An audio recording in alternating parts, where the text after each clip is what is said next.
I stopped being a person somewhere between the third load of laundry and the moment my husband forgot my birthday for the second year in a row. Hey, before I tell you what happened, comment below and let me know where you're watching from. I want to know I'm not alone in this. And if you've ever felt invisible in your own life, you're going to want to hear every single word of what I'm about to tell you. Make sure you hit that subscribe button, because what happened next changed everything. And honestly, the description box has more stories like mine that'll make you realize you're not crazy for feeling the way you do. Trust me on that. My name is Caroline Mitchell, and up until 2 days before Christmas last year, I was a ghost in my own home. 34 years old, Stanford MBA collecting dust in a drawer, and somehow I'd become the woman who knew exactly how my husband liked his coffee but couldn't remember the last time he'd asked how I was doing. You know that feeling when you're screaming inside but smiling on the outside? Yeah. That was my whole existence. It started small, the way poison always does. When I met Marcus 5 years ago, he was charming, ambitious, a rising corporate attorney with sharp law associates, the kind of guy who opened doors and remembered details and made you feel like you were the only person in the room. His sister Vanessa seemed sweet enough at first too, bubbly, younger than me by 3 years, always texting Marcus about weekend plans and family dinners. I thought it was nice, actually, that he was close with family. I was working as a senior consultant at Meridian Strategies then. 80-hour weeks, international clients, the kind of job that made my parents proud and my bank account comfortable. I was good at what I did. No, I was exceptional. I'd built portfolios that saved companies from bankruptcy, restructured entire corporate divisions, negotiated deals that made headlines in the Wall Street Journal. My boss, Richard Chen, used to joke that I could walk into a burning building and walk out with a signed contract and everyone's respect.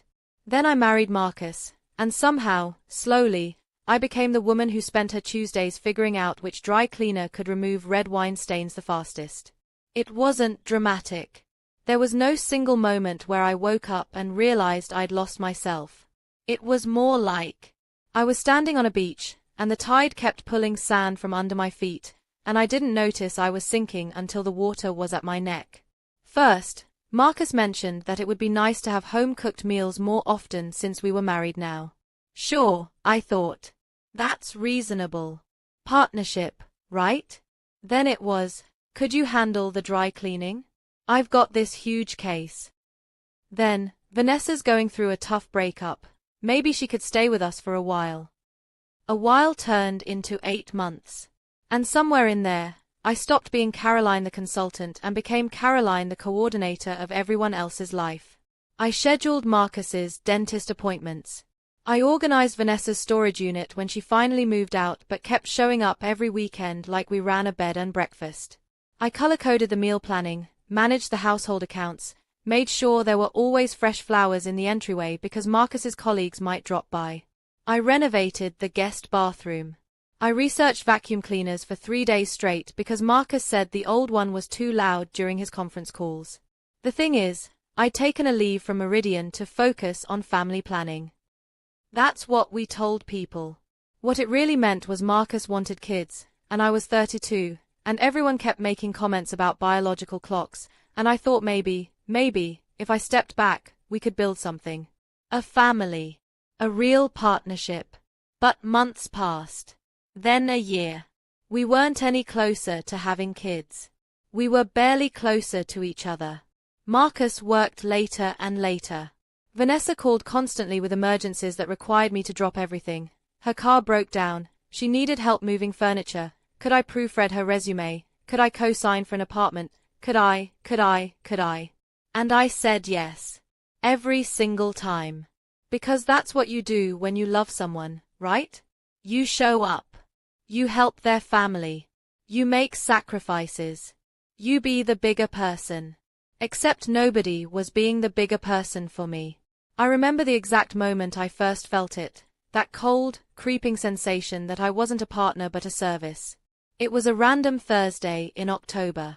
I'd spent the morning organizing Marcus's files for a case, the afternoon grocery shopping for a dinner party Vanessa had invited herself and 4 friends to, and the evening cooking for 6 people. I made osso buco. From scratch. Do you know how long osso buco takes? Hours. Multiple hours of braising and stirring and plating. When Marcus came home, he barely looked up from his phone. Vanessa and her friends spent the whole dinner talking about some influencer drama, and when I finally sat down with my own plate, after serving everyone, after refilling wine glasses, after clearing appetizer dishes, Marcus said, "Hey, we're out of sparkling water. Could you grab some from the garage?" Not "thank you for dinner." Not "this is incredible." Just, "get me sparkling water." Like I was staff. I got up. I walked to the garage. I stood there in the cold, staring at cases of LaCroix, and I thought, when did I become this? But I pushed it down. I told myself I was being sensitive. Hormonal. Maybe. That's what Marcus suggested later when I tried to bring it up. "You're stressed," he said, kissing my forehead like I was a child who needed soothing instead of a wife who needed to be heard. "Maybe you should take a bath or something. Relax." So I took baths. Long ones. I listened to podcasts about mindfulness and boundaries and self-care. I journaled. I tried yoga. I did everything except the one thing I needed to do: leave.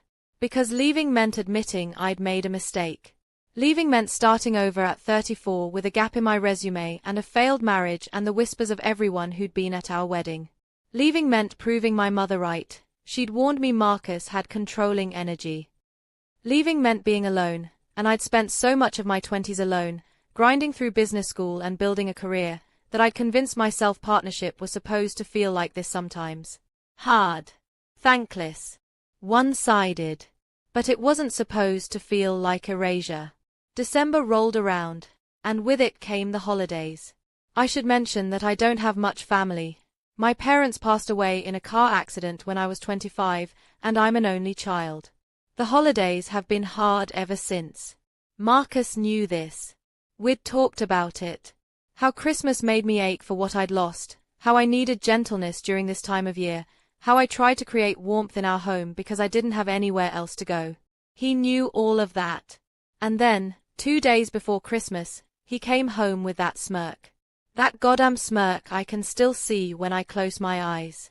He dropped his briefcase by the door, where it would stay until I moved it, and said, "Hey, so Vanessa's friends are spending Christmas here. Just a small thing. Maybe 30 people." I was folding laundry. I remember because I dropped the towel I was holding. 30 people? Marcus, It'll be great, he interrupted, scrolling through his phone. "Vanessa really wants to host this year, and our place is bigger. You don't mind, right? It's only cooking and setting up. You're good at that stuff."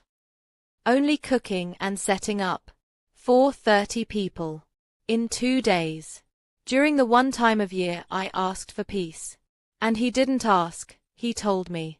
Like my time, my energy, my grief didn't matter. Like I was the help. I looked at him standing there, not even meeting my eyes, and something inside me went very, very still. That survival instinct that kicks in when you finally realize you're not in a partnership, you're in a hostage situation. You know what I mean? That moment when your body decides before your brain does. Enough. "Sure," I said. "No problem." He smiled. Relieved. "Thanks, babe. You're the best." He went upstairs to shower. Vanessa texted me a grocery list 17 items long.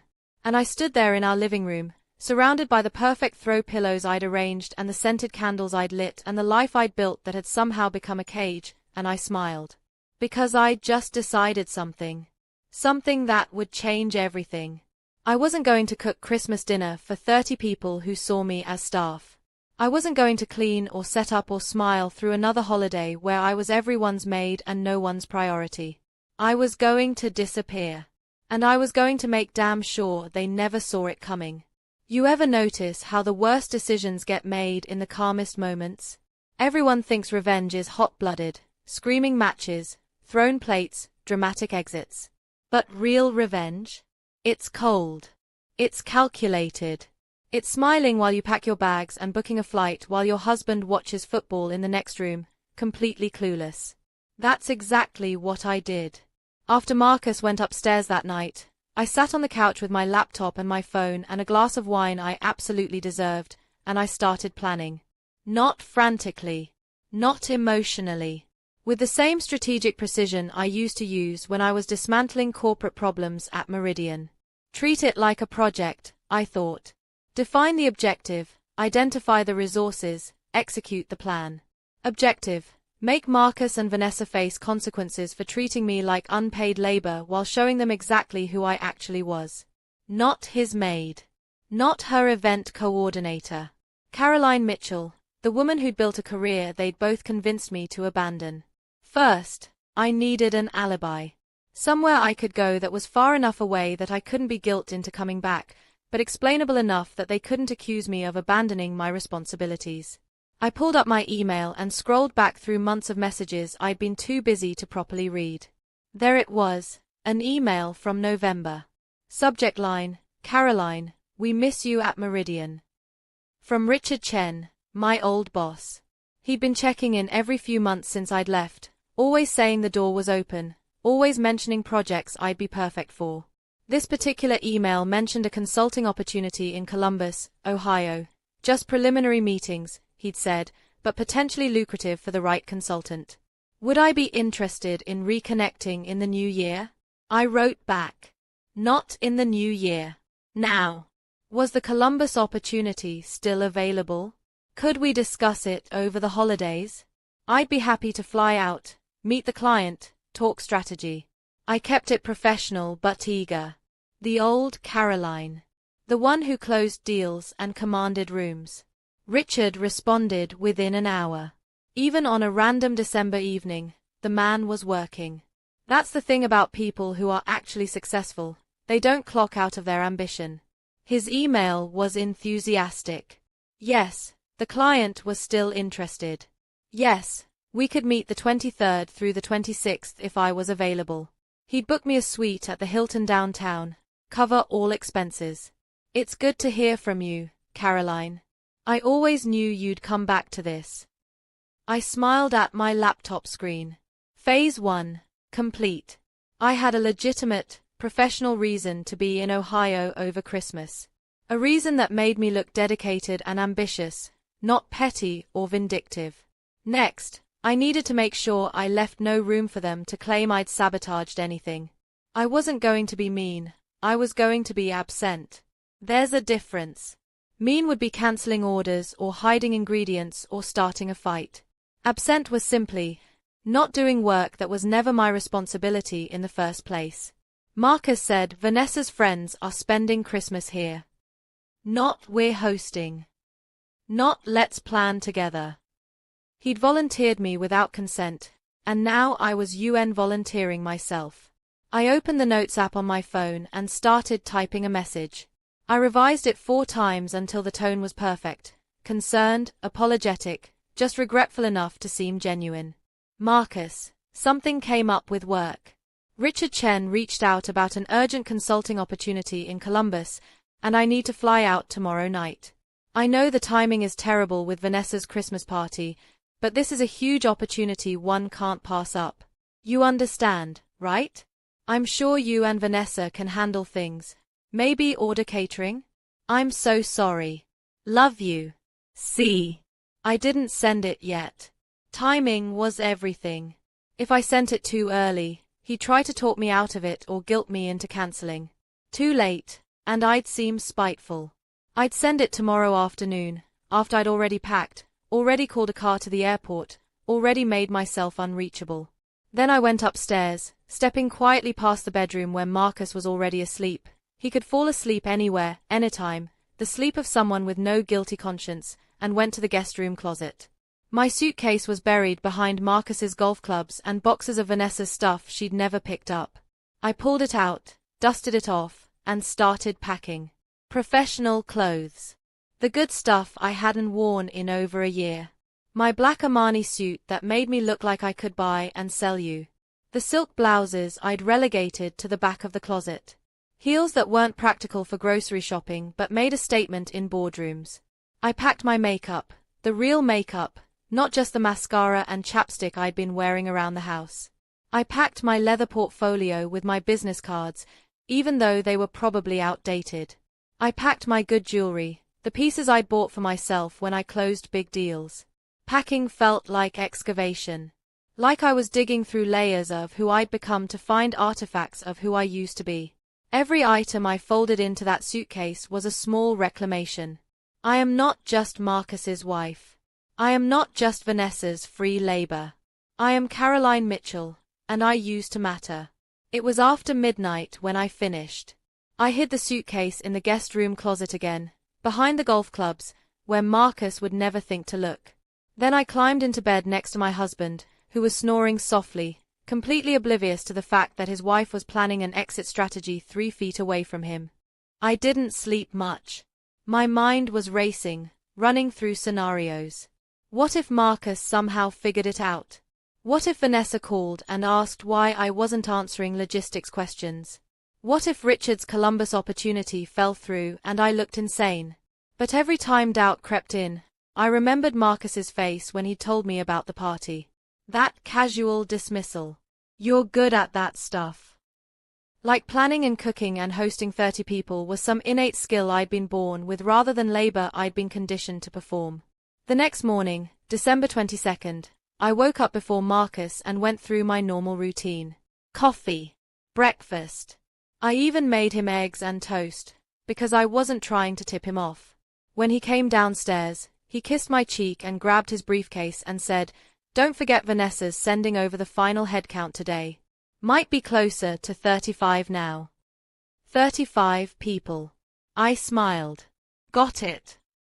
"You're amazing," he said, and left. I stood at the kitchen counter, listening to his car pull out of the driveway, and I started laughing. Not funny laughter. The kind that bubbles up when the absurdity of your life finally hits you. He thought I was amazing for agreeing to be his unpaid caterer. He had no idea what amazing actually looked like. I spent the morning doing exactly what I'd normally do, because anyone watching, which I knew they weren't, would see nothing unusual. I cleaned the kitchen. I made a grocery list I had no intention of using. I texted Vanessa back when she sent me questions about tablecloth colors. "Whatever you think is best," I wrote, adding a smiley emoji. She sent back 3 exclamation points and a heart. At noon, I ordered a car to the airport for 4 p.m. I booked my flight to Columbus, direct, leaving at 6:30. I double-checked my hotel reservation. Then I pulled my suitcase from the closet, loaded it in my car trunk when the neighbors weren't looking, and came back inside like nothing had happened. At 3 p.m., I sent the text to Marcus. Then I turned off my phone. I didn't leave a note on the counter. I didn't call Vanessa to explain.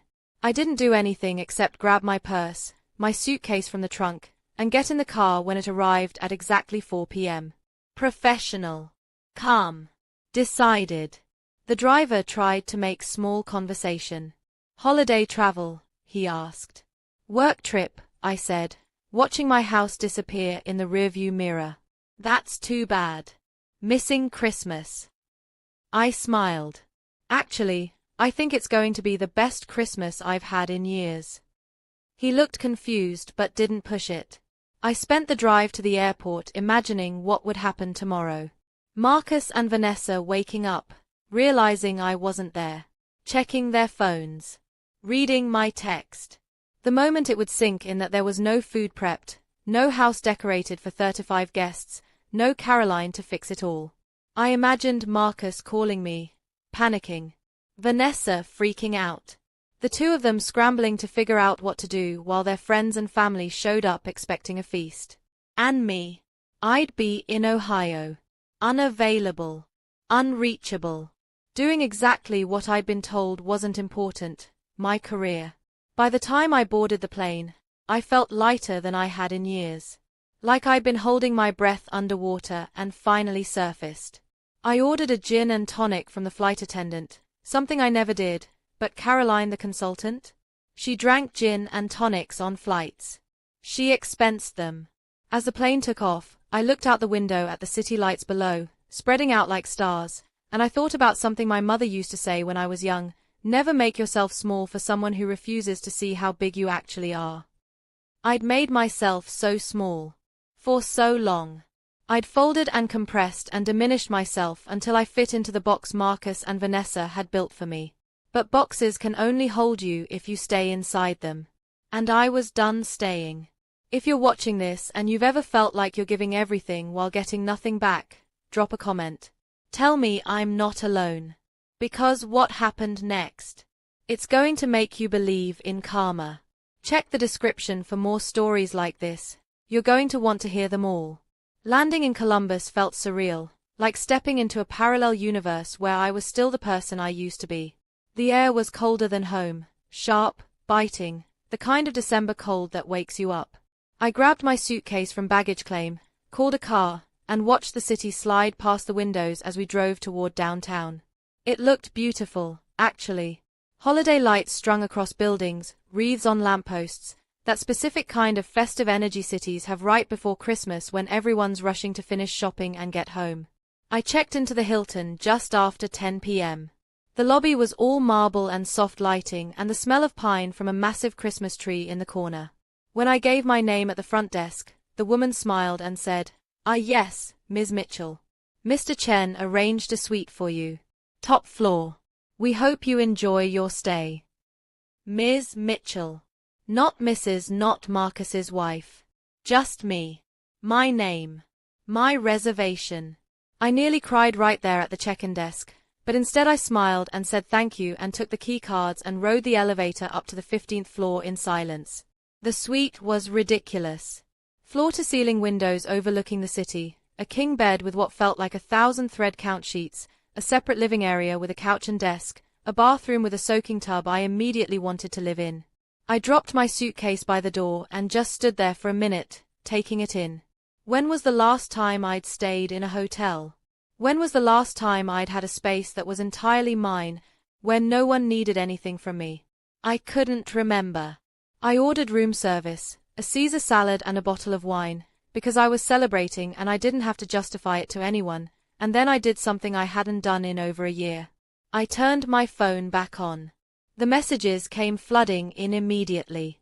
Texts, voicemails, missed calls. I watched the notifications pile up like some kind of digital avalanche, and I felt nothing. No guilt. No panic. Just a distant, clinical curiosity about how long it would take them to realize this wasn't a mistake, it was a choice. Marcus had called 6 times. Vanessa had called 4. There were 17 text messages between them.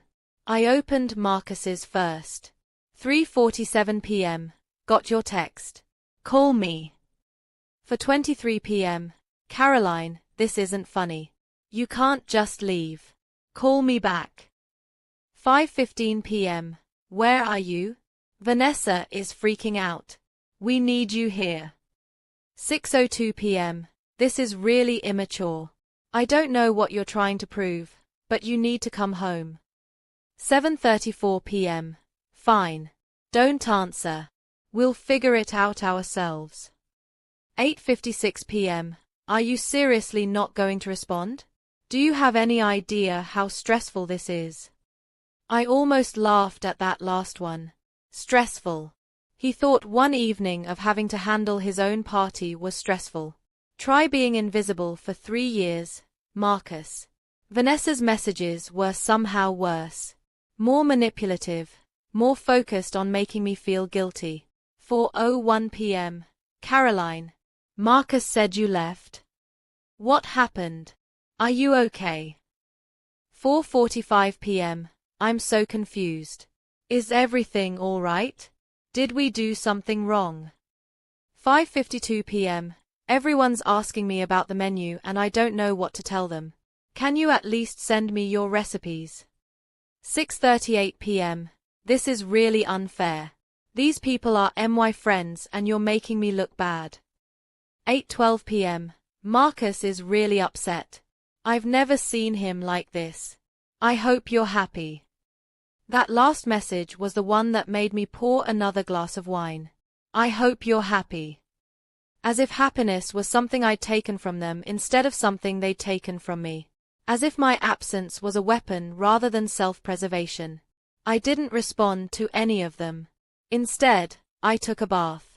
A long, hot, lavender-scented bath in that ridiculous soaking tub while I drank wine and listened to a podcast about women who'd rebuilt their lives after leaving toxic relationships. The host interviewed a woman who'd left her husband after 20 years of marriage, and she said something that stuck with me. The moment I stopped waiting for him to see me was the moment I started seeing myself. I stayed in that bath until the water went cold and my fingers pruned and the wine bottle was empty. Then I put on the hotel robe, plush, white, probably expensive, and climbed into bed. The sheets felt like heaven. No one's laundry to fold before I could sleep. No one's lunch to prep for tomorrow. Just me and silence and the city lights beyond the window. I slept better than I had in months. The next morning, December 23rd, Christmas Eve, I woke up to more messages. Marcus had escalated from annoyed to furious. 6:47 a.m. This is ridiculous, Caroline. You can't hide forever. Vanessa had to order pizza for everyone. Pizza. For Christmas. Do you know how embarrassing that is? 9:15 a.m. I called Richard. He said the Columbus meeting isn't until the 26th. So what the hell are you actually doing there? Are you punishing us? Is this some kind of breakdown? 11:02 a.m. Fine. Stay there. But when you come back, we're having a serious conversation about your behavior. My behavior. I read that message 3 times, feeling my blood pressure rise with each pass. My behavior was the problem. Not his entitlement. Not his assumption that I existed to serve him. Not his complete disregard for my time, energy, or humanity. My behavior. I screenshot every single message. I don't know why. Maybe I knew I'd need proof later. Or maybe I just wanted documentation of exactly how little he understood, and then I muted both of their conversations. Out of sight, out of mind. I got dressed in my Armani suit, did my makeup the way I used to for client meetings, sharp eyeliner, red lipstick, the armor of professional femininity, and went downstairs to meet Richard for breakfast. He was already waiting in the hotel restaurant, nursing a coffee and scrolling through emails on his tablet. When he saw me, his face broke into a genuine smile. Caroline Mitchell. I was starting to think you'd become a myth. I laughed and slid into the booth across from him. Not a myth. Just taking an extended intermission. Well, intermission's over, he said, flagging down a server for more coffee. Because I've got a project that has your name written all over it, and the client specifically requested someone with your background. We talked for 2 hours. About the Columbus opportunity, a mid-sized manufacturing company that was hemorrhaging money due to inefficient supply chain management and needed a complete operational overhaul. About industry trends.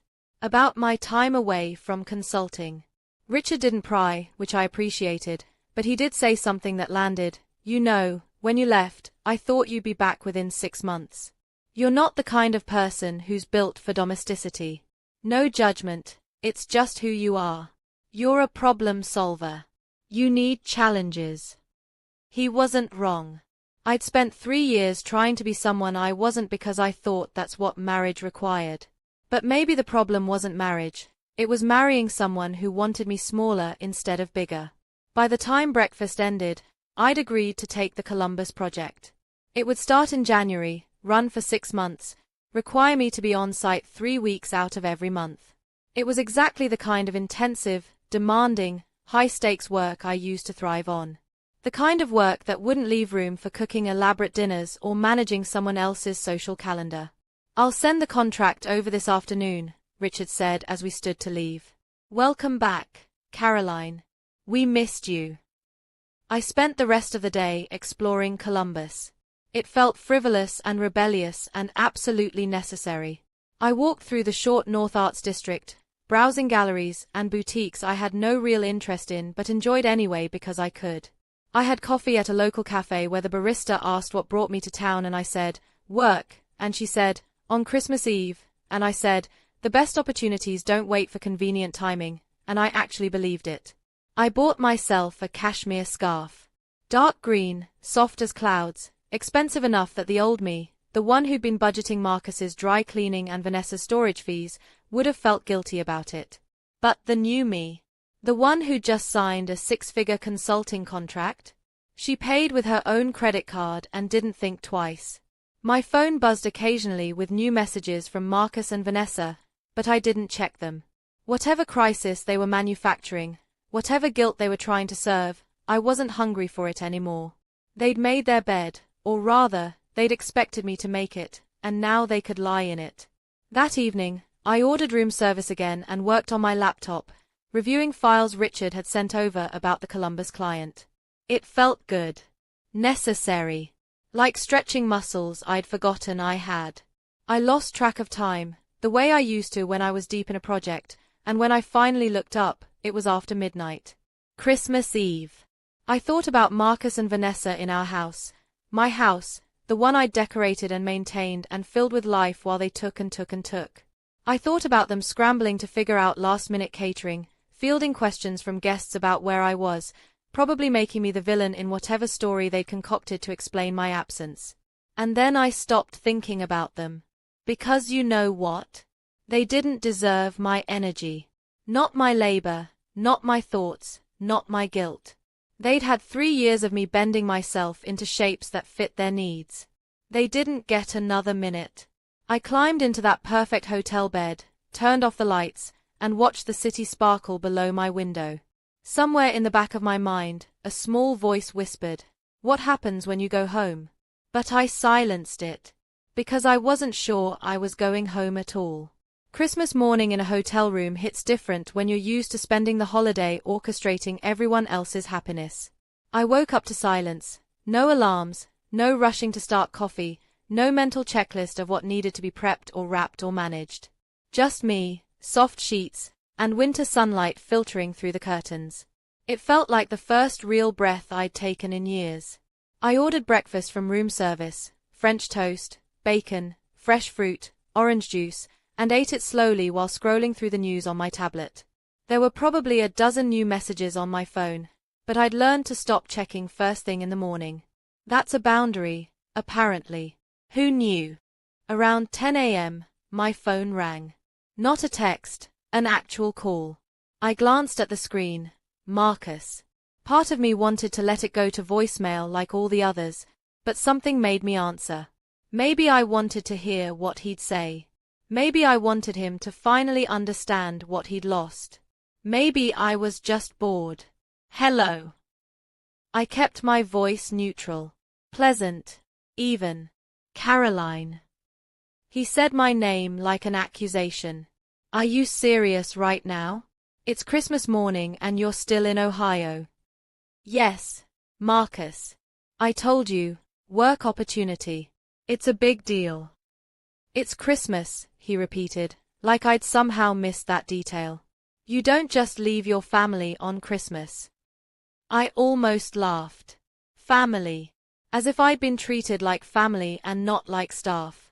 You mean like how you volunteered me to cook for 35 people without asking? That kind of family consideration. That's different. That was, Vanessa wanted to do something nice, and you're good at hosting. I'm good at being taken for granted, I interrupted. There's a difference, Marcus. A big one. There was a pause. I could hear voices in the background. Vanessa, probably, and other people. His family, maybe. Or hers. The party guests who'd shown up expecting a feast and found, what? Pizza. Takeout? The Schadenfreude was delicious. Look, he said, and his voice shifted to that tone he used when he wanted to sound reasonable. Controlled. I get that you're upset. But this isn't how adults handle things. You don't just disappear and ignore everyone. It's manipulative. Manipulative. That word landed like a slap. I sat up straighter in bed, felt that familiar anger starting to simmer. I'm manipulative? Marcus, I told you exactly where I was going and why. I didn't disappear. I left. There's a difference. You're just upset because for once in 3 years, you had to handle your own responsibilities instead of delegating them to me. That's not fair. What's not fair, I said, my voice getting sharper, is treating your wife like an employee. What's not fair is assuming I have nothing better to do than cook and clean and organize your life while you forget I exist as a person. What's not fair is telling me, not asking, telling me, that I need to host a party for 36 people 2 days before Christmas and expecting me to smile about it. Silence on the other end. Not thoughtful silence. The kind of silence that happens when someone's angry but trying not to show it. When are you coming home? He finally asked. Cold now. Clipped. I don't know. What do you mean you don't know? I mean I don't know, Marcus.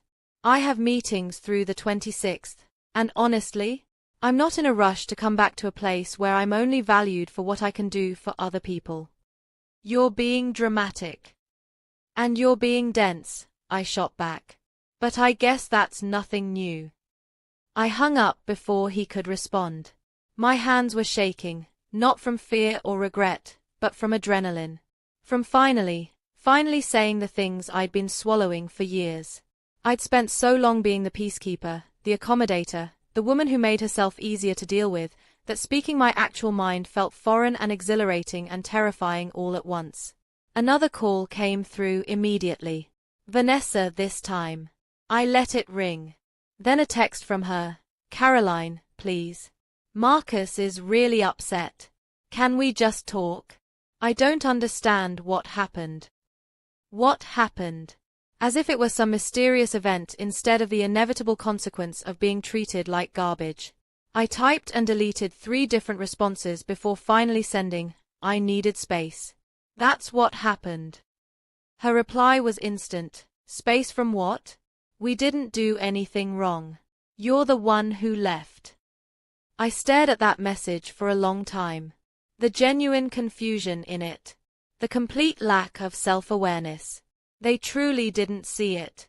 Didn't see how they'd slowly eroded me into nothing, how they'd taken every ounce of my time and energy and autonomy and expected gratitude in return. I didn't respond. What was the point? You can't explain water to someone who's never been drowning.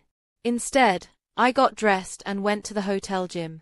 I ran on the treadmill until my legs burned and my lungs ached and I couldn't think about Marcus or Vanessa or the life I'd left behind. Then I showered, put on jeans and the cashmere scarf I'd bought myself, and went for a walk. Columbus on Christmas Day was quieter than I expected. Most stores were closed, streets were empty except for the occasional car heading to family gatherings. I walked past houses with lights in the windows, imagining the warmth inside, families opening presents, cooking meals, arguing about politics, being together in all the messy, complicated ways families are. Part of me ached for that. The fantasy of it, anyway. The version where I mattered. But I tried to build that fantasy with Marcus, and all I'd gotten was the role of set designer for someone else's life. My phone rang again as I was passing a park where snow had started to dust the playground equipment. Unknown number, but a local area code. I answered, curious. Caroline Mitchell. A woman's voice, professional. Yes. This is Jennifer Stokes from Hartman Manufacturing. Richard Chen gave me your number. I hope that's all right. I'm the CEO of the company you'll be consulting for starting in January. My brain shifted gears immediately. Work mode. Of course, Ms. Stokes. It's nice to hear from you. Please, call me Jennifer. I know it's Christmas, and I apologize for reaching out today, but I wanted to introduce myself before our official meeting on the 26th. Richard speaks very highly of you. We talked for 20 minutes. She outlined the problems they were facing, supply chain inefficiencies, communication breakdowns between departments, profit margins shrinking quarter over quarter. Problems I could solve. Problems that mattered. Problems that had nothing to do with whether the hand towels matched the guest bathroom decor. I've read through your previous case studies, Jennifer said. The turnaround you did for Brennan Logistics. That's exactly what we need. Someone who isn't afraid to make hard calls and restructure from the ground up. That's my specialty, I said, and I meant it. God, it felt good to talk about my specialty again. To be valued for my mind instead of my ability to coordinate grocery deliveries. One thing I should mention, Jennifer continued, and her tone shifted slightly. The meeting on the 26th isn't just preliminary. We're bringing in the full executive team, board members, key stakeholders. It's essentially a formal presentation where you'll pitch your approach. High pressure, but Richard assured me you thrive under pressure. High pressure. A room full of executives waiting to be impressed. The kind of environment where I used to shine. I'll be ready. Excellent. Oh, and Caroline? Dress to impress. We're old school here, image matters. After we hung up, I stood in that snowy park with my phone in my hand, feeling more alive than I had in years. This was real. A real opportunity, real stakes, real consequences. Not manufactured domestic drama, but actual professional challenges that required skill and intelligence and strategy. I thought about Marcus's comment about me being dramatic. About Vanessa's confusion about what she'd done wrong. About the way they'd both treated my career like a hobby I could set aside whenever they needed something. And I realized, they were about to find out exactly how not dramatic I was. How serious. How capable. How completely done with being small. I walked back to the hotel with snowflakes catching in my hair, already mentally preparing for the presentation. I had 2 days to build a pitch that would secure this contract and prove, to Jennifer, to Richard, to myself, that the woman who'd spent 3 years folding laundry and planning dinner parties was the same woman who'd once restructured failing companies and negotiated million-dollar deals. She'd just been buried. Not dead. Never dead. Just waiting. That night, I ordered dinner from a nice restaurant. Steak, roasted vegetables, a bottle of red wine that cost more than I'd usually spend, and spread my work across the hotel desk. Files, notes, research on Hartman Manufacturing. I worked until 2 a.m., until my eyes were dry and my back ached, until I had a presentation framework that was sharp and polished and undeniable. Somewhere around midnight, Marcus texted, "You've made your point. Can you please just come home so we can talk like adults?" I didn't respond. Because adults don't have to justify taking up space. Adults don't have to apologize for having careers. Adults don't have to shrink themselves to make insecure people comfortable. I'd spent 3 years being the adult in the room while Marcus and Vanessa acted like children who expected someone to clean up their messes. Now it was their turn to grow up. And me. I was done raising grown people. The 26th arrived cold and clear, the kind of December morning where everything feels sharp and crystallized. I woke up early, nerves humming under my skin in that good way, the way they used to before big presentations, when I was hungry to prove myself. I'd missed this feeling. The edge of something important. I took my time getting ready. The Armani suit, black, tailored, perfect. Red lipstick. Hair pulled back in a sleek bun. Pearl earrings my mother had given me when I graduated business school. She'd said, "Wear these when you need to remember you're someone's daughter, and that someone believed you could do anything." I touched them as I looked in the mirror, seeing both versions of myself, the woman I'd been and the woman I was becoming again. The Hartman Manufacturing headquarters were in a renovated industrial building 20 minutes from downtown, all exposed brick and modern glass, the aesthetic of a company trying to honor its blue-collar roots while reaching for something sleeker. I arrived 15 minutes early, gave my name at reception, and was escorted to a conference room on the 3rd floor. The room was already half full. Richard was there, along with a woman I assumed was Jennifer Stokes, mid-50s, gray hair, sharp eyes, the kind of presence that commands respect without demanding it. Around the table sat maybe a dozen people, executives in expensive suits, a few board members I recognized from my research, department heads who looked skeptical and exhausted. Caroline. Richard stood, smiling. "Everyone, this is Caroline Mitchell, the consultant I've been telling you about." Handshakes, introductions, names I committed to memory. Jennifer's grip was firm. "Good to finally meet you in person. Richard's been singing your praises for years." "He's generous," I said, settling into a chair at the head of the table. "But I'm looking forward to proving him right." The presentation was supposed to start at 10 a.m. At 9:58, The conference room door opened and someone hurried in, apologizing for being late. Sorry, traffic was hell. I glanced up and felt the world tilt sideways. Marcus. My husband Marcus, walking into the conference room, not seeing me yet, focused on finding a seat. He was wearing his best suit, the one he saved for important depositions, looking polished and professional and completely unprepared for what was about to happen. Our eyes met. I watched the recognition hit him in stages. Confusion first. What's Caroline doing here? Then disbelief. Then something that might have been panic but looked more like embarrassment. His face went pale. Actually pale, like he'd seen a ghost. Marcus. Jennifer's voice cut through the tension. Glad you could make it. This is Caroline Mitchell, the consultant I mentioned. Caroline, this is Marcus Brennan from Sharp Law Associates. His firm handles our legal compliance. Brennan. Not Brennan Mitchell, like I'd wanted when we got married. Just Brennan. Because he convinced me hyphenating was complicated for professional purposes. Funny how I was supposed to compromise my identity for convenience, but here he was, professional identity intact. We've met, I said smoothly. Small world. Marcus looked like he wanted to sink through the floor. He mumbled something about knowing each other and sat down as far from me as possible, which wasn't far in a medium-sized conference room.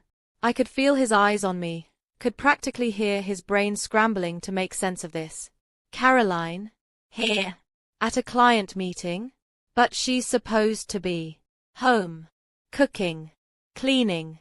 Being small. I smiled and opened my laptop. Shall we begin? The presentation lasted 90 minutes. I walked them through every problem Hartman Manufacturing was facing: supply chain bottlenecks, outdated inventory systems, communication silos between production and distribution, procurement contracts that were costing them millions in waste. I outlined a 6-month restructuring plan, complete with timeline, benchmarks, projected ROI, and contingency strategies. I was in my element. Answering questions, pushing back on concerns, demonstrating not just competence but mastery. The room shifted from skeptical to engaged to impressed. Jennifer was nodding. The CFO was taking notes. Even the board members who'd looked bored at the beginning were leaning forward. And Marcus? Marcus looked like he was watching a stranger. Like he couldn't reconcile the woman in front of him, commanding a room, fielding complex financial questions, discussing supply chain optimization like it was second nature, with a wife who'd been folding his laundry 4 days ago. This is impressive work, Jennifer said when I finished. Really impressive. I think we'd be foolish not to move forward with this partnership. Richard grinned. I told you she was the best. You weren't exaggerating. Jennifer turned to the room. Any objections to bringing Caroline on board starting January 5th? Silence. Then heads shaking. Murmurs of agreement. One of the board members, an older man with salt and pepper hair, said, I'm sold. This is exactly the kind of outside expertise we need. Marcus. Jennifer glanced at him. You've been quiet. Any concerns from the legal side? I turned to my husband. He looked trapped. If he said yes, he'd have to explain why he had concerns about a consultant he clearly knew personally. If he said no, he'd be endorsing me, the wife he'd been calling dramatic and manipulative 3 days ago. No concerns, he finally said. It's solid work. Solid work. I almost laughed. That's the best he could do. After years of dismissing my career as something I'd taken a break from to focus on family planning, after treating me like my only value was domestic labor, the best he could manage was solid. The meeting ended with handshakes and contracts that would be drawn up and sent over within the week. Jennifer pulled me aside as people were packing up. Caroline, I have to say, I'm thrilled to work with you. Richard said you took some time off, but clearly you haven't lost your touch. Thank you. I'm excited to get started. And listen. She lowered her voice slightly. I don't know what the story is between you and Marcus Brennan, but I noticed some tension there. If that's going to be an issue, It won't be, I said firmly. Our personal history is irrelevant to this project.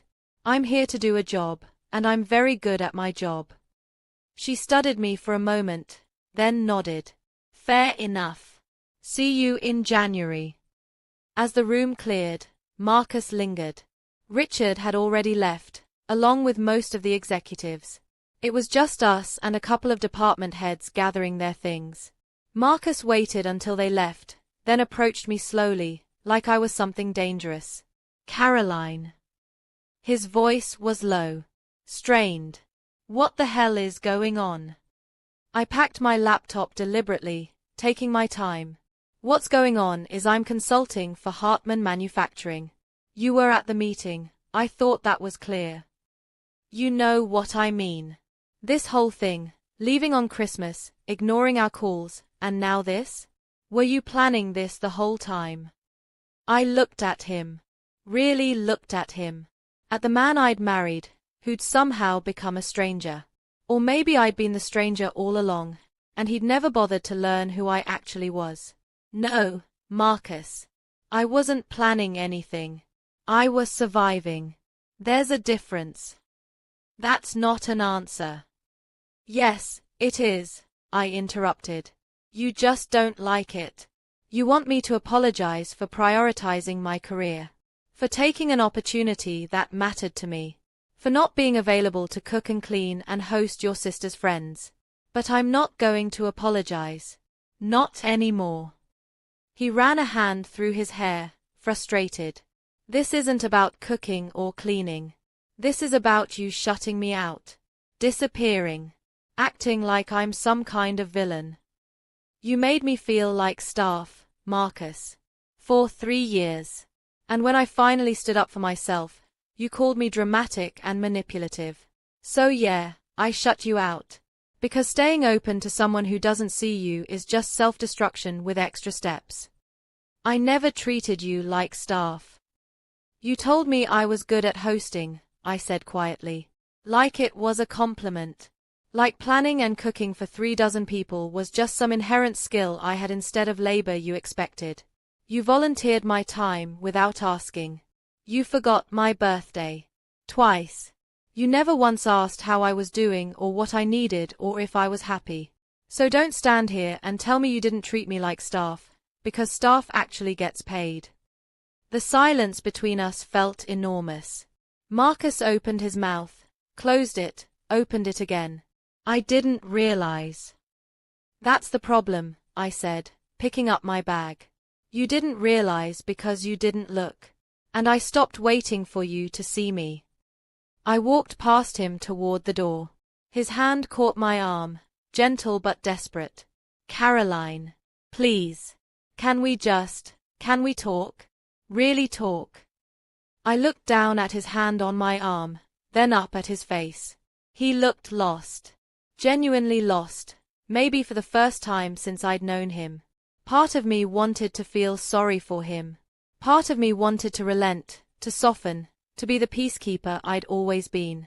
But a bigger part of me remembered standing in the garage that night in October, staring at cases of LaCroix, wondering when I'd stopped being a person. Maybe, I said. But not today. Today, I have a contract to review and a career to rebuild. The rest, we'll figure out later.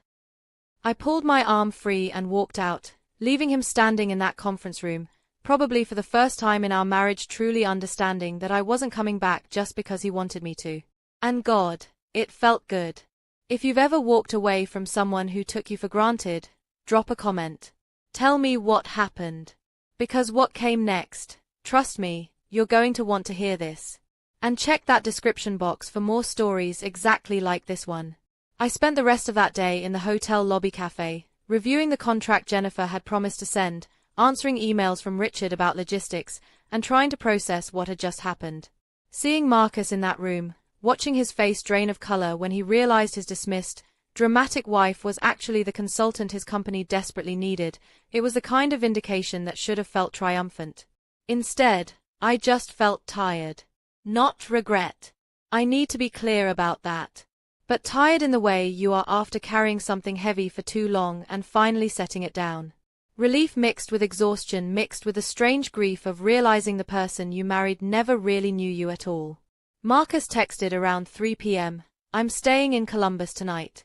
Can we have dinner, please? I stared at that message for a long time. The please was what got me, not because it made me want to forgive him, but because it was so rare. Marcus didn't beg. He didn't plead. He expected compliance, and usually got it. I wrote back, Hilton Restaurant. 7 p.m. 1 hour. Boundaries. That's what the podcast women called them. Clear, firm, unmovable. 1 hour, not all night. A public place, not his hotel room. My turf, not his. He was already there when I arrived, sitting at a corner table looking uncomfortable in his suit without the tie, like he tried to seem casual but couldn't quite pull it off. He stood when he saw me, that ingrained politeness that had fooled me into thinking he was a good man instead of just a polite one. Caroline. He waited for me to sit before sitting himself. Thank you for meeting me. I ordered a glass of wine. He ordered scotch. We sat in silence until the drinks arrived, the weight of 3 years and 4 days pressing down on the table between us. I've been thinking, Marcus finally said, about what you said. About how I made you feel. Made me feel, I repeated. Like it's subjective. Like maybe I just interpreted things wrong. That's not what I meant. But it's what you said, I interrupted. You're still doing it, Marcus. Treating my experience like it's up for debate. He took a breath. Let it out slowly. You're right. I'm sorry. What I meant to say is, I've been thinking about what I did, how I acted, and you were right. I didn't see you. I took you for granted. The apology should have felt bigger, should have meant more, but it just sat there, inadequate and too late, like trying to water a plant that's already died. Why? I asked. That's what I can't figure out. When did I stop being your partner and start being your assistant? He stared into his scotch. I don't know. It wasn't one moment. It was just, you were so good at everything. Handling things. Making life easier. And I was so focused on work, on building my career, that I just let you. I let you take care of everything because you did it so well, and I didn't think about what that cost you. It cost me myself, I said quietly. I lost myself, Marcus. And the worst part is, I did it willingly. I made myself smaller because I thought that's what you needed. That's what marriage was. I never asked you to do that. You didn't have to ask. You just expected it. There's a difference. I took a sip of wine, felt it burn warm down my throat. And Vanessa. God. Vanessa. Did you ever once tell her no? Ever once say, hey, that's a lot to ask of Caroline, maybe we should check with her first? He was quiet. That was answer enough. She's my sister, he finally said. She's had a hard time. And I was your wife, I cut him off. Was. Past tense. Because I don't know what I am now, but I know I can't keep being what I was. What are you saying? His voice went tight. Scared. I'm saying I don't know if I want to come home. The words hung between us. I'd been thinking them for days, but saying them out loud made them real. Made them a decision rather than a possibility. Marcus looked like I'd struck him. Caroline, you can't, we're married. You can't just decide you're not coming home. Why not? You decided I didn't have a career worth respecting. You decided my time was yours to volunteer. You decided 35 people at Christmas was no big deal. You've been making unilateral decisions about my life for years, Marcus. Why is this different? Because this is our marriage. What marriage? I asked, and I heard my voice crack just slightly. What were we actually doing, Marcus? Because from where I'm sitting, it looks like I was your employee who occasionally slept with you. That's not a marriage. That's a transaction where I got the shit end of the deal. He flinched. Good. Let him feel something for once. I want to fix this, he said. Tell me how to fix this. I don't know if you can. I finished my wine and signaled for another. I don't know if I want you to. Because fixing this means you'd have to actually change, not just promise to change. And I don't think you know how. That's not fair. Marcus. I looked him dead in the eye. When's my birthday? He froze. I watched him frantically search his memory, saw the panic when he realized he didn't know. Couldn't remember. Had maybe never known. June, he guessed. June 15th. July 23rd, I said flatly. We've been together for 5 years. Married for 3. And you don't know when I was born.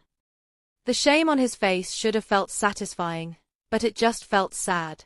Sad for me, for all the time I'd wasted loving someone who couldn't be bothered to learn basic facts about my existence. Caroline, I'm sorry. I know, I said. And I meant it. I could see that he was sorry, that he was hurting, that he genuinely never considered how his actions had affected me. But sorry wasn't enough. Sorry didn't erase 3 years of erasure.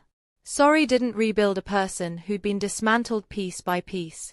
What do you want? He asked. Tell me what you want, and I'll do it. I want you to have wanted me without me having to ask, I said. I want you to have seen me without me having to disappear. I want to have mattered without having to prove my worth. But we can't go back and fix those things, Marcus. We can only deal with where we are now. Which is where? I took a breath. I'm taking the consulting contract. 6 months, starting in January. I'll be in Columbus 3 weeks out of every month. When I'm home, I'm not your housekeeper. I'm not Vanessa's event planner. I'm your wife, if we're still married, or I'm just Caroline, living in the same house while we figure out what comes next.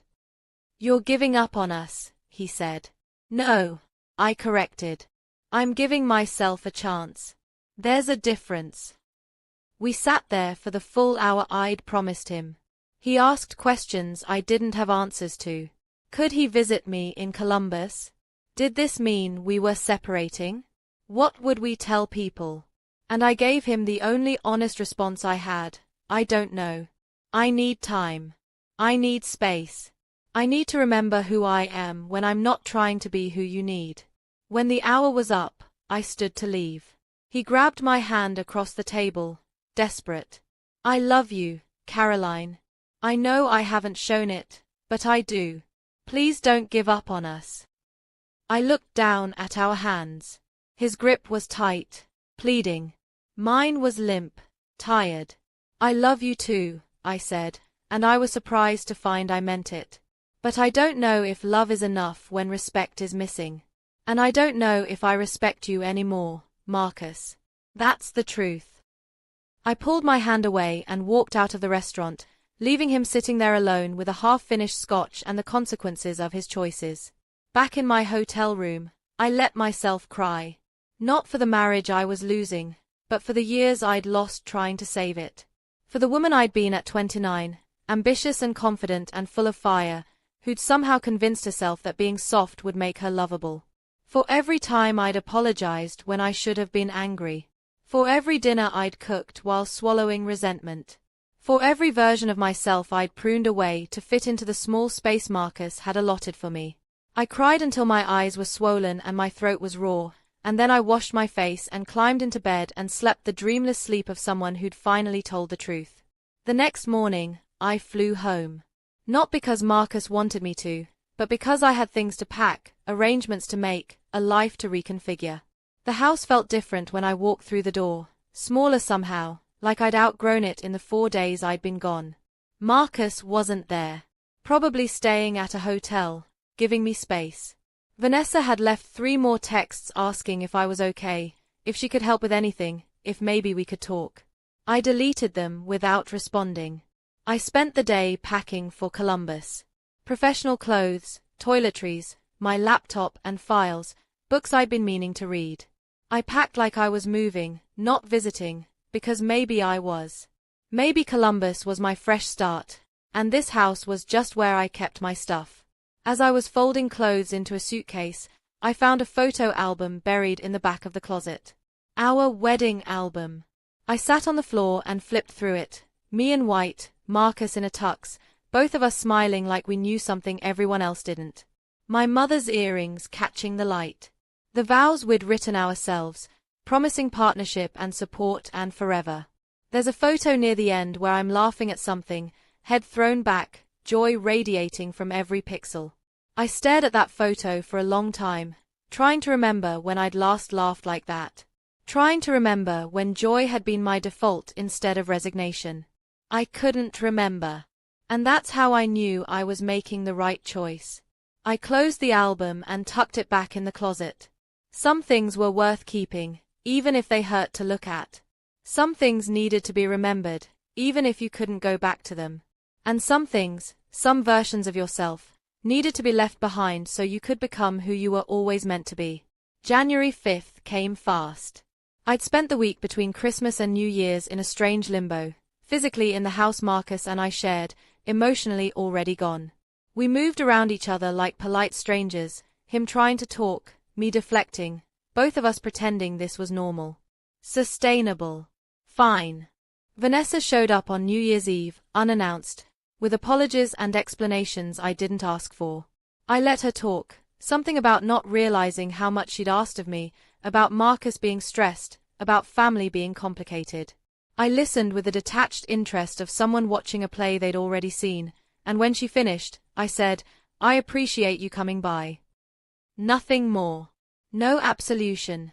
No reassurance that we were okay. Because we weren't. She left looking confused, like she'd expected a different script and didn't know her lines for this version. On January 4th, I loaded my car with everything I'd need for 3 weeks in Columbus and drove away from that house without looking back in the rearview mirror. Symbolic. Maybe. Or maybe just self-preservation. The apartment Richard had arranged was in German Village, a neighborhood full of brick streets and renovated townhouses and coffee shops that actually made good coffee. It was small, 1 bedroom, modern kitchen, exposed brick in the living room, but it was mine. My space. My rules. My silence. I spent that first night unpacking, organizing, claiming territory. Every item I put away felt like a small declaration. I exist here. I matter here. This is my life, not an intermission from someone else's. The next morning, I dressed in my best suit and drove to Hartman Manufacturing for my first official day. Jennifer met me in the lobby with a smile and a corporate badge. "Welcome aboard, Caroline. Ready to shake things up?" "Always," I said. She wasn't kidding about shaking things up. The first week was brutal, 14-hour days, meetings back-to-back, department heads who resented outside interference, systems so outdated I couldn't believe they were still functioning. I interviewed employees at every level, from the C-suite to the warehouse floor. I audited processes, reviewed contracts, identified bottlenecks. I pulled apart their entire operational structure and laid it out like a puzzle I needed to solve. And God, I loved it. Every frustrating, exhausting, complicated minute of it. Marcus called twice that first week. I let both calls go to voicemail. He texted asking how I was settling in, if I needed anything, could he visit next weekend. I responded with one-word answers. Fine. No. Busy. Boundaries. Firm ones. The kind I should have built years ago. It was the second week when everything shifted. When the real surprise, the moment that made leaving worth it, finally arrived. I was in a meeting with the executive team, presenting my preliminary findings and recommendations. It wasn't going well. The COO, a man named Derek Paulson who'd been with the company for 20 years, was actively hostile. He interrupted constantly, dismissed my suggestions, made condescending comments about consultants who don't understand how things really work. I handled it professionally, calmly, but I could feel the room's energy shifting, people getting uncomfortable, Jennifer's jaw tightening. Finally, Derek leaned back in his chair and said, "Look, no offense, But what makes you think you can come in here after a week and tell us how to run a company we've been operating for decades?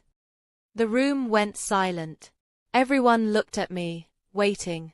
This was a test, I realized. Not just from Derek, but from everyone. Prove you belong here. Prove you're not wasting our time. I smiled. Not a friendly smile. The smile I used to give opposing counsel right before I destroyed their arguments. That's a fair question, Derek. Let me answer it.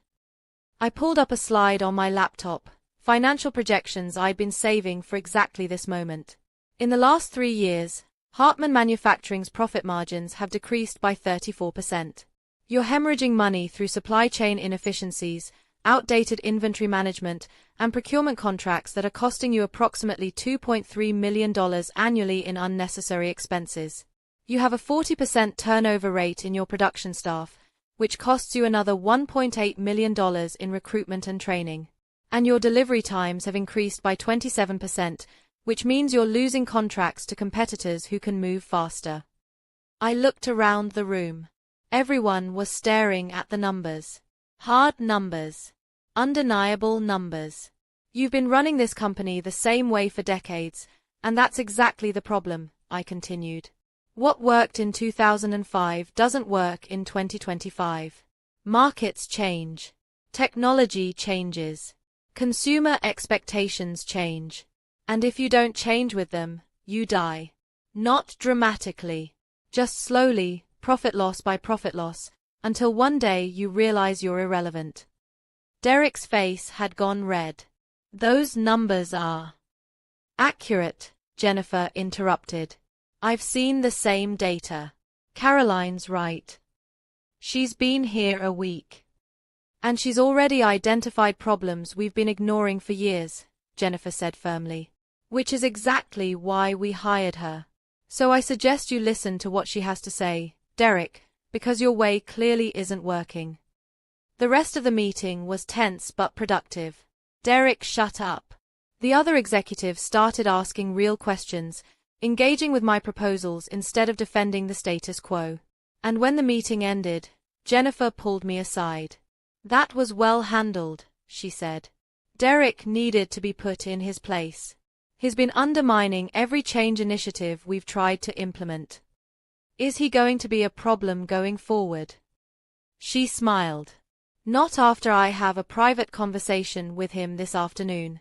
But between you and me, you just earned a lot of respect in that room.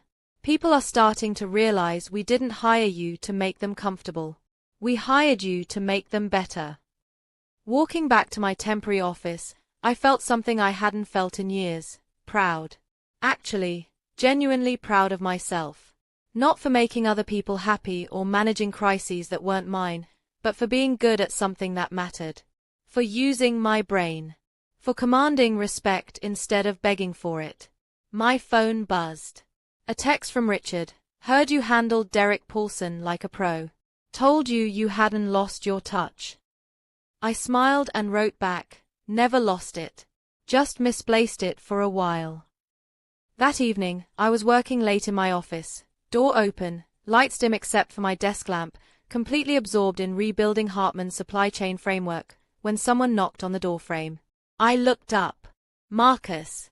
He was standing there in his suit, looking exhausted and out of place, holding a bag from some restaurant I didn't recognize. Hi, he said. I know you said you were busy, but I thought, maybe you'd want dinner. I stared at him. Part of me wanted to be angry that he'd shown up unannounced. Part of me was just tired. Marcus, what are you doing here? I had a client meeting in Cleveland. Thought I'd drive down. He held up the bag hopefully. Thai food. Your favorite. My favorite. He'd remembered something. That should have felt like progress, but instead it felt like too little, too late. Like he was trying to make up for years of not paying attention with one bag of takeout. But I was hungry, and he looked so hopeful, and maybe part of me still wanted to believe people could change. 30 minutes, I said. Then I have to get back to work. We ate in my office, papers pushed aside to make room for containers of pad thai and spring rolls. It was awkward at first, both of us searching for safe topics. He asked about the project. I gave him the professional overview, nothing personal. He mentioned that Vanessa had moved out of state, finally, for a new job. She wanted me to tell you she's sorry, he said. For everything. Okay, I said non-committally. Are you going to call her? Probably not. I stabbed at a spring roll. I'm not interested in performing forgiveness to make other people comfortable, Marcus. If Vanessa is actually sorry, she'll figure out how to be a better person. That's not my job anymore. He winced but didn't argue. We ate in silence for a while, and then he said, I saw your presentation. The one you did for the executives. I looked up, surprised. How? Jennifer Stokes sent it to our firm. Context for some legal questions about the restructuring you're proposing. He was looking at his pad thai, not at me. It was incredible, Caroline. I mean, I knew you were good at your job, but actually seeing you in action, it was different. Different how? Different like. He struggled for words. Like I'd been living with someone and never really looked at them. Like I'd married someone I didn't actually know. The honesty of it caught me off guard. Yeah, I said quietly. That's exactly what it was like. I'm sorry, he said, and his voice cracked slightly. I'm so fucking sorry, Caroline. For all of it. For making you small. For not seeing you. For treating you like staff, I finished. You can say it. Like staff, he repeated. I told myself I was being practical.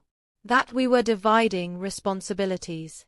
But the truth is, I got comfortable. I liked having someone take care of everything, and I didn't think about what it cost you because I didn't want to think about it. I set down my chopsticks. Marcus, do you know why I left? Really? Because I took you for granted. No, I interrupted. I mean yes, but that's not the core of it. I left because I was disappearing, and you didn't notice. I was becoming invisible in my own life, and the person who was supposed to love me the most couldn't even see it happening. That's what broke me. Not the chores or the cooking or even Vanessa. It was the realization that I could vanish entirely and you'd only notice when there was no one to do the laundry. He was crying. Actually crying, tears running down his face while he sat there with a container of pad thai in his lap. I noticed, he said. I noticed Christmas morning when you weren't there. When I woke up and you were just gone. And I realized I didn't know where you'd gone or why or how to fix it. I realized I didn't know you at all, and that terrified me. Good, I said, and I meant it. You should be terrified. Because the woman you married, the woman you thought you knew, she doesn't exist anymore. She's gone. And I don't know if I can be her again, or if I even want to. Then who are you now? I thought about it. About the woman I'd been in that conference room, shutting down Derek Paulson with facts and confidence. About the woman who'd walked out of her own house without looking back. About the woman who was rebuilding companies and her life simultaneously, refusing to apologize for taking up space. I'm still figuring that out, I said. But whoever she is, she's not going to shrink herself for anyone. Not even you. We sat with that truth for a while. Then Marcus wiped his face and said, Can I ask you something? Sure. Is there any chance, any possibility, that we can fix this? That we can build something real? I looked at him. Really looked at him. At the man I'd loved, who'd failed me, who was sitting in my office crying over takeout because he'd finally understood what he'd lost. And I felt compassion. Not love, not yet. Maybe not ever again. But compassion for someone who was genuinely trying to understand their mistakes. I don't know, I said honestly. Maybe. But it would have to be different. Completely different. And it would take time. A lot of time. How much time? However long it takes for me to trust you again. To respect you again. To believe that you see me as a person and not just a person who makes your life easier. He nodded. I'll wait. However long it takes. Don't wait, I said. That's not what I need. I need you to work on yourself. Go to therapy. Figure out why you thought it was okay to treat me that way.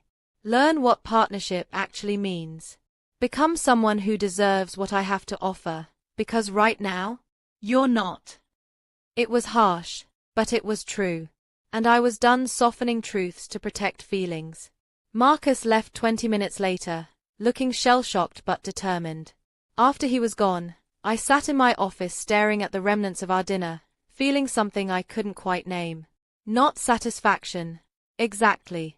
More like clarity.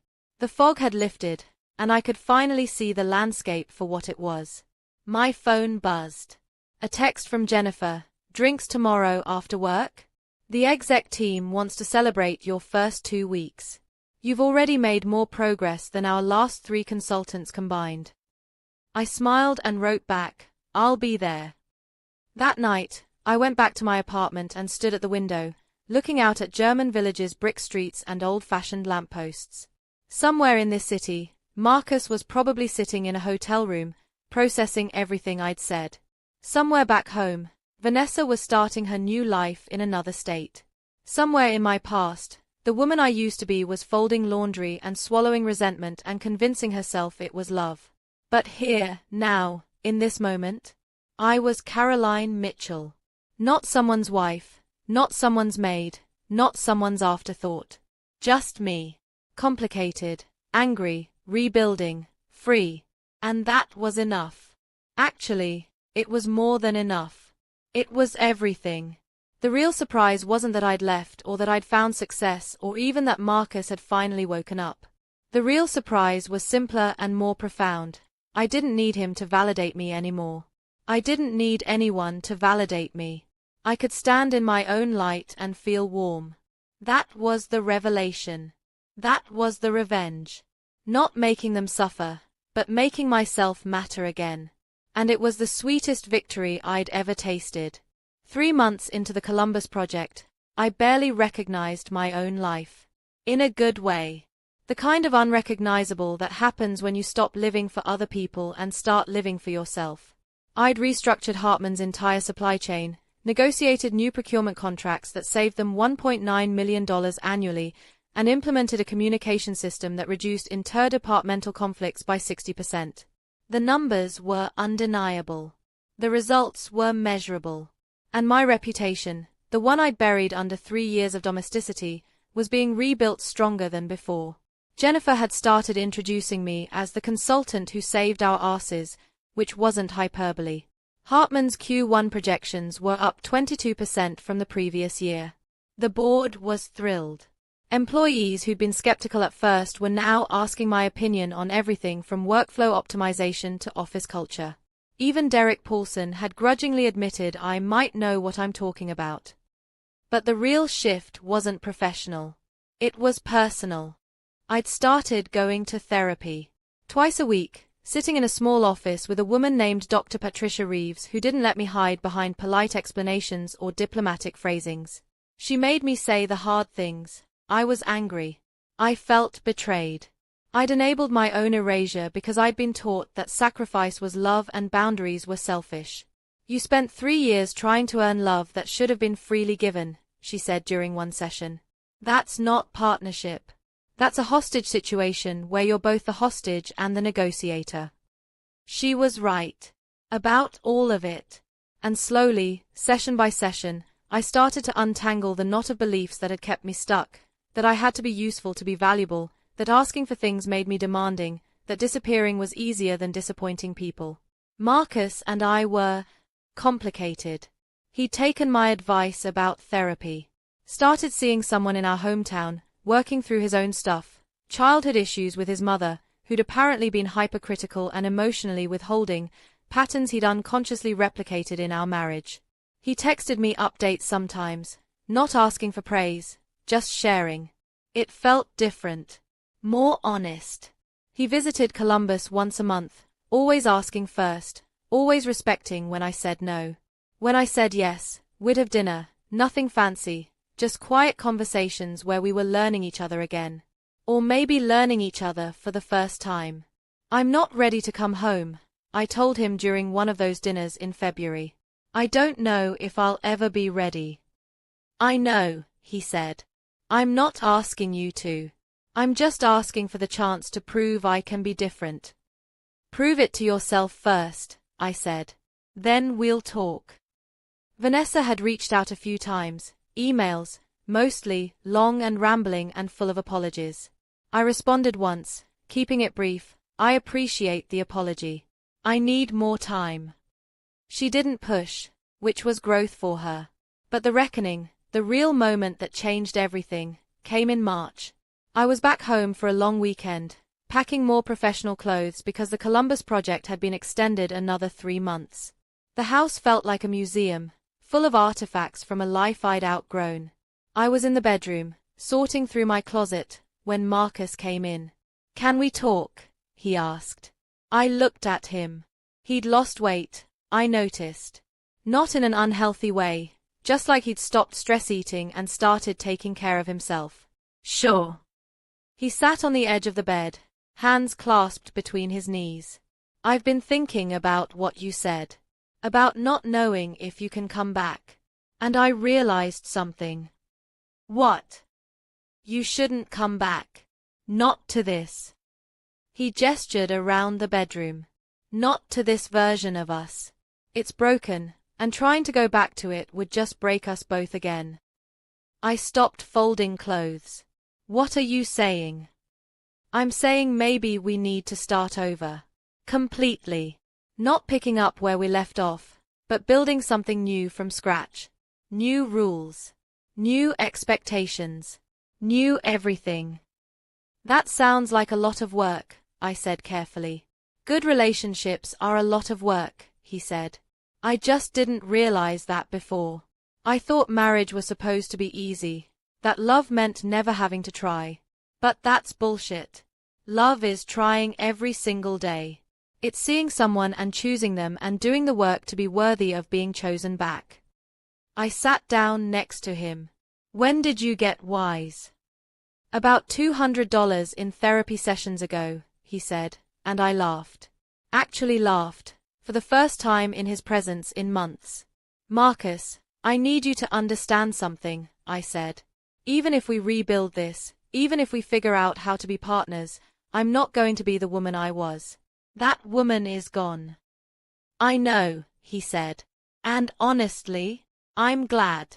Because that woman was miserable, and I was too self-absorbed to see it. The woman you are now, the one who commands boardrooms and doesn't take shit from anyone and rebuilt her entire life, she's incredible. And she scares the hell out of me, but in a good way. In a holy shit I need to step up way." We sat there on the bed, not touching, just existing in the same space with honesty between us for maybe the first time ever. "I'm going to finish the Columbus contract," I said. "Another 3 months, maybe 6. And when it's done, I'm not retiring back into domesticity. I'm going to keep working. Keep consulting. Keep building my career." "Good," he said. "You should. And if you have a problem with that, if you need a wife who's available to host parties and organize your life, then we should end this now." "I don't need that," he said firmly. "I need a partner. An equal. Someone who challenges me and calls me on my shit and has her own life. I need you, Caroline. The real you." I wanted to believe him. God, part of me desperately wanted to believe him. But I'd learned the hard way that wanting something doesn't make it true. "Prove it," I said. "Not with words. With actions. Show me what partnership looks like. Show me what respect looks like. Show me that you've actually changed and not just learned what to say to get me back." "How long do I have?" "However long it takes," I said. "I'm not setting a deadline. Either you'll prove it or you won't. But I'm not waiting around to find out. I'm living my life. You're either going to be part of it or you're not." He nodded, stood up, walked to the door. then turned back. Caroline. Yeah. Thank you for not giving up on us before I had a chance to grow up. Don't thank me yet, I said. We're not there yet. We might never be. I know, he said. But at least now there's a chance. Before, there wasn't even that. After he left, I finished packing. But I also did something I hadn't done in years. I went through the house and reclaimed my space. I moved Marcus's golf clubs out of the closet where my suitcase should have been. I cleared Vanessa's leftover boxes from the guest room and donated everything to Goodwill. I took down the decorative pillows I'd bought because Marcus said the couch looked bare, and I put up the art I'd loved but he'd called too modern. I made the space mine. Not ours. Mine. Because even if we rebuilt this marriage, I needed to exist within it, not disappear into it. That night, I lay in bed and thought about the woman I'd been on Christmas Eve, standing in the kitchen, deciding to disappear. I'd been so angry then. So hurt. So desperate to make them see what they'd lost. But now I understood that the real power wasn't in making them see me. It was in seeing myself. In valuing myself enough to walk away from anything that diminished me. In understanding that I didn't need their validation, I needed my own. The revenge I'd imagined, the dramatic realization, the public humiliation, the moment they'd fall to their knees begging for forgiveness, it hadn't happened like that. Real revenge was quieter. It was rebuilding yourself while they watched. It was succeeding without their permission. It was looking at someone who'd taken you for granted and feeling nothing but mild indifference because they no longer had the power to hurt you. That was the reckoning. Not theirs. Mine. And it felt like freedom. If you've ever had to leave something behind to find yourself, you know what I'm talking about. Comment and let me know your story. And seriously, check the description box for more stories like this, because you need to know you're not alone. By June, I'd been in Columbus 6 months. Half a year of living alone, working 80-hour weeks, rebuilding not just Hartman Manufacturing but the architecture of my own life. The project was officially complete, supply chains optimized, profit margins up 31%, employee retention dramatically improved.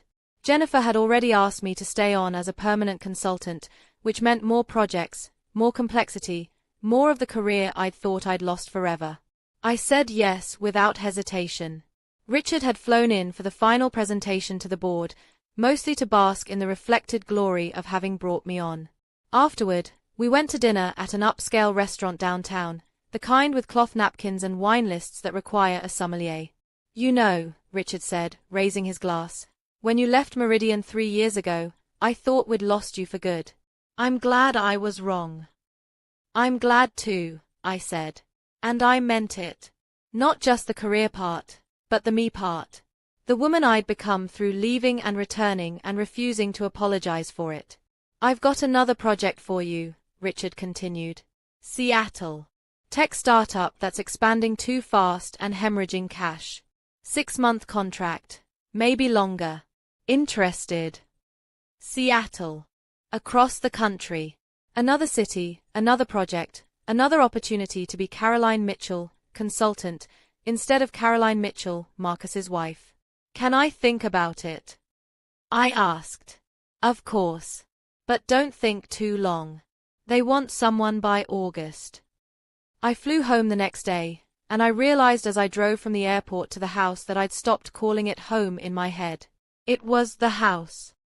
Neutral. Temporary. A place I kept things instead of a place I lived. Marcus's car was in the driveway. He texted earlier asking if he could be there when I arrived, and I'd said yes. 6 months of monthly dinners and weekly phone calls and slow, careful conversations had shifted something between us. Not fixed it, healing isn't that linear, but shifted it enough that I didn't flinch at the idea of seeing him anymore. He'd cooked dinner. Actually cooked it himself. Nothing fancy, just pasta and salad and bread from the bakery I liked. The kitchen was cleaner than I'd ever seen it when I lived there full time. The house smelled like garlic and tomatoes instead of the stale air of a place that's been empty too long. Welcome back, he said when I walked in. Not welcome home. He'd learned that distinction mattered. We ate on the back patio, watching the sun set over the yard I'd once spent hours maintaining. Marcus had hired a lawn service, I noticed. The flower beds I'd planted were still there, but someone else was tending them. "How'd the final presentation go?" he asked. "Better than expected. They want me to stay on for more projects." "Are you going to?" "Yeah." I took a sip of wine. Richard also offered me a project in Seattle. 6 months, starting in August. I watched his face carefully when I said it, looking for signs of the old Marcus, the one who would have immediately said it was too much, that I should slow down, that surely I'd want to settle back home eventually. But this Marcus just nodded thoughtfully. "That's a big opportunity," he said. "It is. Are you going to take it?" "I don't know yet," I said honestly. "I keep asking myself what I want, and the answer keeps changing." "What are the options?" I set down my fork, trying to articulate something I'd been wrestling with for weeks. Option 1. I take the Seattle project. I keep building my career. I stay separate from you, from us, until I'm absolutely sure who I am outside of this marriage. Maybe we grow back together eventually. Maybe we don't. And option 2. Option 2. I don't take Seattle. I stay based here, take local contracts, try to build something with you in real time instead of at a distance. Risk falling back into old patterns because proximity makes it easier to slip. And option 3, he asked. I looked at him, surprised. There's an option 3. There's always an option 3, he said. It's the one you haven't articulated yet because you're afraid of it. He was right. God, when had Marcus gotten so perceptive? Option 3 is I take Seattle and we end this. Officially. Cleanly. I stop trying to fix something that might not be fixable, and I build a life that's entirely mine without any compromises. The words hung between us like smoke. Saying them out loud made them real, made them possible, made them terrifyingly appealing. Which option scares you the most? Marcus asked quietly. 3, I admitted. Because it would be permanent. Because once we make that choice, there's no going back. And despite everything, despite how angry I was and how much you hurt me, part of me still loves you. And I don't know if that's enough to stay or if it's a trap that'll keep me stuck. Marcus was quiet for a long moment, staring at his plate. Then he said, Can I tell you something? Sure. These last 6 months have been the hardest of my life. Not because you left. Well, yes, because you left, but because I've had to sit with who I actually am when no one's managing my life for me. When I don't have you to blame for my unhappiness or credit for my comfort. Just me, alone, looking at all the ways I failed you and myself. He looked up, met my eyes. And what I realized is that I don't want you to choose me because you love me. I want you to choose me because choosing me makes your life better. Because being with me adds something instead of taking it away. And right now, honestly, I don't think I'm there yet. I felt tears prick my eyes. Not sad tears, something more complicated. Marcus. Let me finish, he said gently. I think you should take Seattle. I think you should keep building your career and your life and figuring out who you are when you're not trying to save our marriage. And I think I should keep doing the same. Working on myself. Becoming someone who deserves what you offer. And then what? My voice cracked slightly. And then, in 6 months or a year or however long it takes, we check in. We see where we both are. We decide if we want to try again or if we want to let each other go. No pressure. No expectations. Just honesty. It was the most mature thing he'd ever said to me. The most selfless. And somehow that made it harder, not easier. I'm scared, I admitted. Of all of it. Of leaving, of staying, of losing you, of losing myself again. I know, he said. But you're brave enough to be scared and do it anyway. That's what I've learned about you. You're brave even when you don't feel like you are.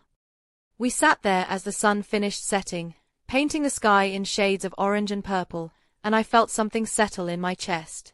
Not resolution. Exactly. More like acceptance. Acceptance that there were no perfect answers, no guaranteed outcomes. Only choices and consequences and the courage to live with both. I'm going to take Seattle, I said. Good. And when the contract's done, I don't know what I'll do. Where I'll go. If I'll come back. Good, he repeated. You shouldn't know. You should figure it out as you go. Are you going to wait for me? He smiled sadly. I'm going to work on myself. If that means waiting, I'll wait.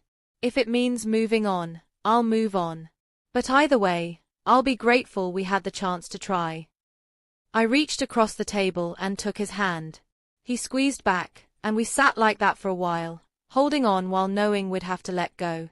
Later that night, I packed more of my things, books I wanted in Seattle, clothes I'd missed in Columbus, the photo album from our wedding that I still couldn't throw away. Marcus helped, carrying boxes to my car, not asking me to stay, not trying to convince me this was a mistake. Before I left, he hugged me. A real hug, long and tight and full of all the things we couldn't say. Be amazing, he whispered. Which I know you will be, because you are.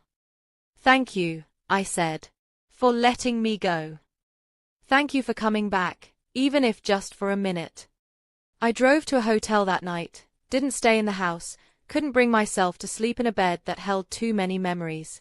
And as I lay there in yet another anonymous hotel room in yet another city, I thought about choice. For 3 years, I'd felt like I had no choices. Like I was trapped by love and obligation and the expectations of who a wife should be. But the truth was, I'd always had choices. I'd just been too afraid to make them. Leaving on Christmas wasn't revenge. Taking the Columbus contract wasn't revenge. Even now, choosing Seattle over trying to salvage my marriage wasn't revenge. The revenge was simpler and more profound. I chose myself.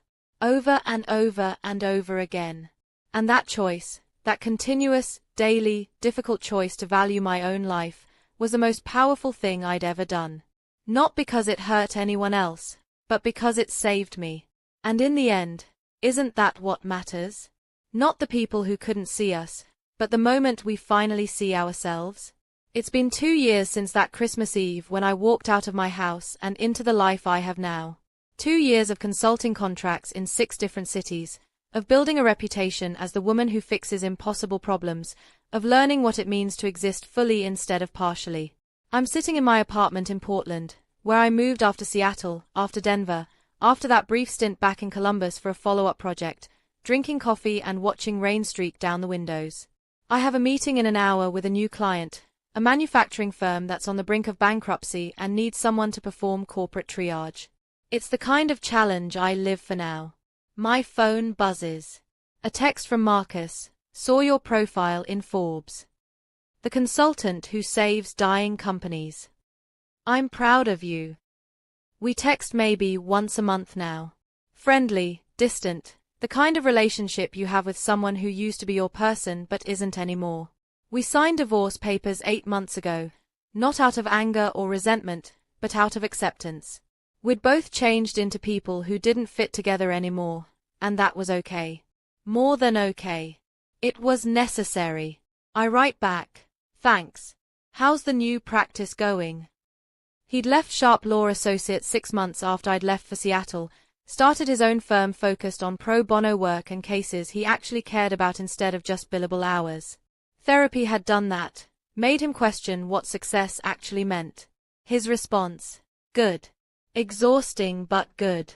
Different kind of fulfillment. I smile and set down my phone. There's an affection there still, but it's the kind you feel for someone who helped you grow by showing you what you didn't want. I don't regret marrying Marcus. But I don't regret leaving him either. Both things were necessary for becoming who I am now. Vanessa reached out last year asking if we could have coffee. She'd gotten engaged, was planning a wedding, wanted my advice on not losing herself in the process. We met at a cafe in Baltimore, where she'd moved for work, and talked for 3 hours. Real talk, not the surface-level chatter we'd done before, but honest conversation about marriage and identity and what it means to be a partner without erasing yourself. I didn't understand what I was asking of you, she said at one point. All those times I needed help, needed you to coordinate things, needed you to just handle it, I didn't see you as a person with your own life. I saw you as Marcus's wife, which meant you were kind of mine too. Like you were family infrastructure. Yeah, I said. That's exactly what it felt like. I'm trying to be different, she said. With Jacob, my fiancé. Setting boundaries. Not expecting him to fix everything or be everything. Actually building something equal. Good, I said. That's good. We're not close. We probably won't ever be. But we're honest now, which is its own kind of relationship. The real shift, though, the one that matters most, isn't about Marcus or Vanessa or anyone else. It's about me. I like who I've become. Not in an arrogant way, but in a deep, solid way that comes from knowing you've survived the version of yourself that was dying and emerged stronger. I like that I take up space now. I like that I don't apologize for having opinions or needing things or prioritizing my career. I like that I've built a life that's entirely mine, no one to answer to, no one to shrink for, no one to negotiate my existence with. I like that I'm alone and not lonely. Because here's what I learned. Being alone isn't the same as being lonely. Lonely is what I felt in that marriage, surrounded by people who didn't see me. Alone is what I am now, self-contained, sufficient, whole. And if someday I meet someone who adds to that wholeness instead of demanding I diminish it, great. And if I don't, also great. Because my life doesn't require another person to be complete. It just requires me, showing up for myself, day after day. Last week, I spoke at a women's leadership conference. 200 women in a hotel ballroom, all at different stages of their careers, all hungry for something they couldn't quite name. I told them my story, not all of it, but enough. About leaving, about rebuilding, about learning that you can't save yourself by saving other people. The hardest thing I ever did, I said from that stage, wasn't leaving my marriage. It was admitting I'd lost myself in it. It was looking in the mirror and realizing I didn't recognize the woman staring back. It was choosing to be disliked, to be called selfish, to be seen as the villain, because the alternative was dying slowly in a life that looked good from the outside but was killing me from the inside. The room was silent.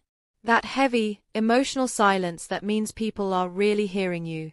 And here's what I want you to know, I continued.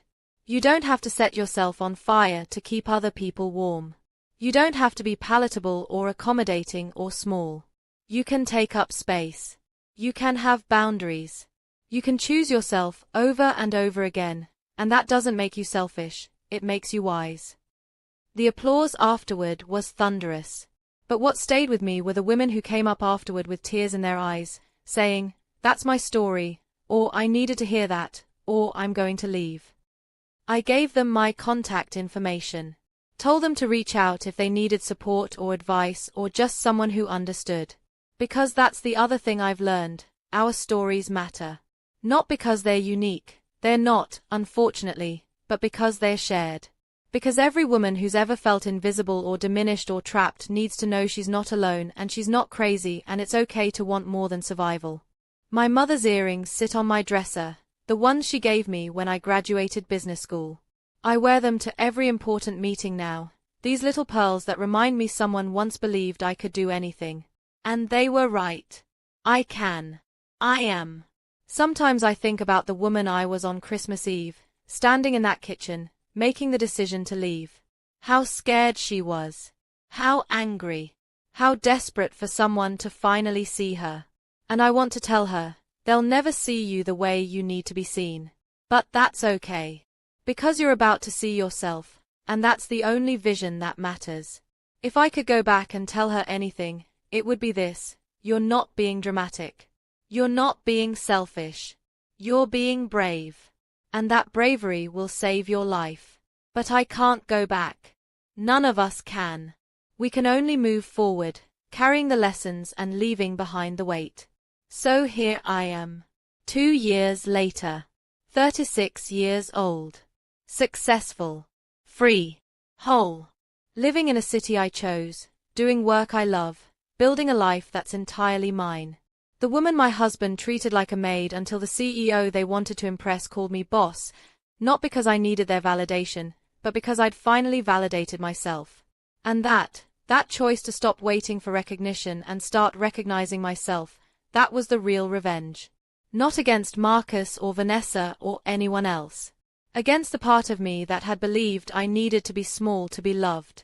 I was wrong. We're all wrong when we think that. The truth is simpler and harder. You're only lovable when you're your full self. And if being your full self makes someone leave, let them. Because they were never loving you anyway. They were loving their version of you, the small one, the manageable one, the one who didn't challenge them to grow. Real love, the kind worth having, celebrates your bigness, encourages your expansion, makes space for your evolution. And if that's not what you have, then what you have isn't love. It's just familiarity dressed up in its clothes. I finish my coffee, rinse the mug, put on my best suit. The meeting today is with a company that's failing, and they need someone to tell them hard truths.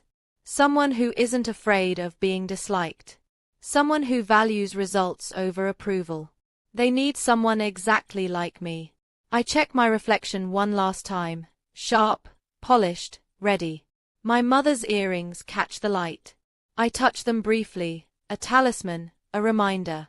Then I grab my portfolio and head out the door into the Portland rain, into another day of building the life I chose. And I think, this is what winning looks like. Not defeating someone else, but refusing to defeat yourself. Not making them sorry, but making yourself proud. Not revenge, but renaissance. I chose myself. Over and over. In 1,000 small ways and a few big ones.